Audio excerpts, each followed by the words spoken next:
হ্যাঁ, আমার সুপ্রিয় দর্শক শ্রোতা, আমরা যারা ছাদ বাগানি তাদের একটি লেবু গাছ থাকবে না ছাদে, এটা কিন্তু হয় না। লেবু, মালটা, কমলা একটা না একটা থাকেই। তো এই তিনটারই একই রকম পরিচর্যা, একই রকম সকল বিষয়বস্তু। তো লেবুটা আমি দেখাচ্ছি, আমার অন্যান্য গাছও আছে। তো দেখেন সবাই যে কি পরিমাণ ফুল। এই ফুল লেগে আশ্চর্য হচ্ছেন, ফল দেখবেন না? এই যে ফল, এই যে ফল, এই যে ফল, এই যে ফল, এই যে ফল, অর্থাৎ সমস্ত গাছে ফল। তাহলে যে গাছটায় এই মৌসুমে এখন এই সেপ্টেম্বরের শেষে ফুল আছে এবং ফল আছে, তার মানে এটা সঠিক পরিচর্যা পেয়েছে, সঠিক খাবার পেয়েছে সে। তাহলে আজকে সঠিক পরিচর্যা তো সহজ, এটা খুব বেশি না। শুধু ফুল ফোটার কোন সময় স্প্রে করা যাবে না, বিশেষ করে কীটনাশক এই ফুলগুলিতে, এইটা শুধু একটু সতর্ক থাকতে হবে। আর খাবার দাবারটার ব্যাপারে সতর্ক হইলেই, ঠিক মতো খাবার দিতে পারলে, তাহলেই এই ধরনের ফল আপনি পাবেন। তো কিভাবে খাবার দিবেন? এই যে দেখুন একটা ড্রাম, এই ড্রামে এই গাছটি, এই লেবু গাছটি, এই লেবু গাছটি একটা এনজিও থেকে আমি পেয়েছিলাম। বিশ্ব খাদ্য সংস্থার একটি প্রজেক্টে আমি জড়িত ছিলাম, নিরাপদ খাদ্য কর্মসূচি। তারা আমাকে ছাদ বাগানি হিসাবে এই গাছ সহ আরো কিছু গাছ প্রদান করেছিল। গাছটা চমৎকার, এবং একটু পরিচর্যা করার পরেই আমি প্রথম বছরে যেমন ফল পাইনি, দ্বিতীয় বছর থেকেই এরকম ফল পাচ্ছি, এবং সারা বছরই মোটামুটি এই গাছটাতে লেবু থেকে যায়। তো বন্ধুরা, এটা খাবারটা শুধু লক্ষ্য রাখবেন। কি করবেন? এই যে যে ড্রামটা আমি দেখালাম, যেখানে আমি গাছটা লাগিয়েছি, এই যে, এই দেখুন, এটাতে পানি দেওয়ার সময় খেয়াল রাখবেন যে সব সময় যেন ভিজা না থাকে। লেবু গাছ, কমলা গাছ, মালটা গাছ সবসময় ভেজা রাখা যাবে না। শুকিয়ে যাক ভালো, বৃষ্টির সিজনে তো থাকবে, সেটা আমার আপনার কিছু করার নেই, সেটা প্রকৃতিগত ভাবে থাকবে, সেটা নিয়ে কোনো সমস্যা নাই। কিন্তু সাধারণভাবে আপনি পানি যখন ভেজা থাকবে পানি দিবেন না। যেমন এই যে এখন আমি দেখলাম ভিজা, পানি দেব না। যখন শুকিয়ে যাবে তখন পানি দেন। বন্ধুরা, এখানেই একটু কার্যকরী কাজ, সেটা হলো পানিটা যখন দিবেন, কারণ যেহেতু আপনি এই গাছটা পানি কম দিচ্ছেন, কেন, একমাত্র বৃষ্টির মৌসুম ছাড়া সারা বছর তো আপনি পানি কম দিবেন। পানি কম দিবেন যখন, তখন আপনি খাবার কিভাবে দিবেন? তো আমি যে কাজটি করি, তরল কিচেন কম্পোস্ট, তরল গোবর সার, এই দুইটা সারা বছর দিতে থাকি। যখনই শুষ্ক থাকে দিয়ে দিই, যখনই শুষ্ক পাই দিয়ে দিই। যেটা আপনার হাতের কাছে থাকবে সেটা দিয়ে দেন। একদিন তরল কিচেন কম্পোস্ট দেন, পরবর্তীতে যখন দিবেন না তখন তরল গোবর সার দিয়ে দেন। এইভাবে সারা বছর এই খাবারটা দিয়ে যান। আর যখন এ ধরনের ফুল থাকবে না, গাছে ফল থাকবে শুধু, আপনি যখন বুঝতে পারবেন, কারণ একটা বছর পরিচর্যা করেই আপনি বুঝতে পারবেন যে আপনার এই লেবু গাছে কি চাচ্ছে, কখন কি হচ্ছে। এই ধরনের ফল যখন থাকবে কিন্তু ফুল থাকবে না, এবং এ সময় ফুল আসার সম্ভাবনা নাই, মাত্র ফল গুটি পাচ্ছে, ফুল শেষ, তখন গাছের গোড়ায় মাটি তুলে ফেলুন।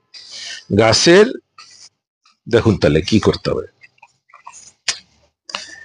এই যে গাছটা, এই যে গাছের কাণ্ডটা, এই কাণ্ড থেকে সরে যান।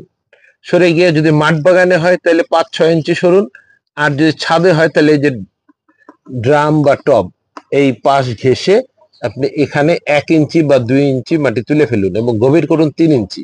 এই যে এই মাটিটা 2 ইঞ্চি মাটি চতুর্দিক থেকে, এই চতুর্দিক থেকে, ড্রামের চতুর্দিক থেকে 2 ইঞ্চি মাটি তুলে ফেলুন। 2 ইঞ্চি পাশ করে 3 ইঞ্চি গভীর করে তুলে ফেলুন। তারপরে ভিতরে 2 ইঞ্চি পরিমাণ মিশ্র খাবার, মিশ্র জৈব খাবার এখানে দিয়ে উপরে মাটিতে ঢেকে দিন। এখন বন্ধুরা, মিশ্র জৈব খাবার সম্পর্কে আমরা সবাই জানি আসলে, তারপরও আমি লিঙ্কটা দিয়ে দিব মিশ্র জৈব খাবার কি দিবেন। তবে আমি একটু সংক্ষেপে বলে দিই। মিশ্র জৈব খাবার আমরা যেভাবে দেই, সাধারণত গোবর 1 ভাগ, কিচেন কম্পোস্ট 1 ভাগ, চা পাতা 1 ভাগ, ভার্মি কম্পোস্ট 1 ভাগ, এই ধরনের গাছে 1 চামচ শিংকুচি, 1 চামচ হাড়গুঁড়া, আর 1 চামচ নিমখৈল, এভাবে আপনি একটা মিশ্র খাবার তৈরি করে তারপরে এখানে দিয়ে দিন। দেখবেন আপনার গাছ সারা বছর ফল দিচ্ছে।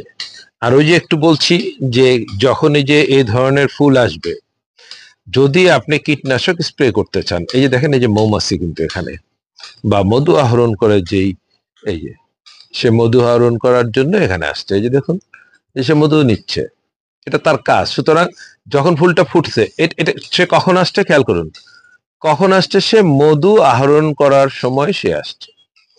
যখন ফুলটা ফুটে গেছে তখন সে আসছে, ফুল ফোটার আগে কিন্তু আসে নাই। ফুলটা ফুটে গেছে তাই মধু নিতে আসছে।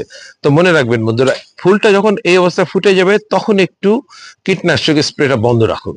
কারণ কীটনাশক স্প্রে বন্ধ না রাখলে এই মৌমাছি বা ফুল মধু আহরণকারী পতঙ্গগুলি আসবে না। আর না আসলে আপনার পরাগায়ন ভালো হবে না। কেননা যত পরাগায়ন হবে তত এখানে লেবু বেশি হবে। সুতরাং পরাগায়ন হওয়ার জন্য ওই সময় যখন ফুলটা ফুটে যাবে তখন কয়েকদিন, একদিন, 2 দিন বা 3 দিন কোন রকম কীটনাশক স্প্রে করবেন না, সে অর্গানিক হোক বা রাসায়নিক হোক।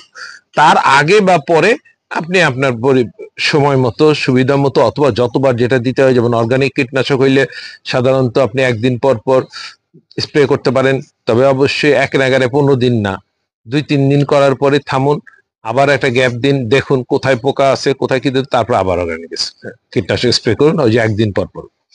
আর রাসায়নিক কীটনাশক স্প্রে করার তো আরো সতর্কতা অবলম্বন করতে হবে।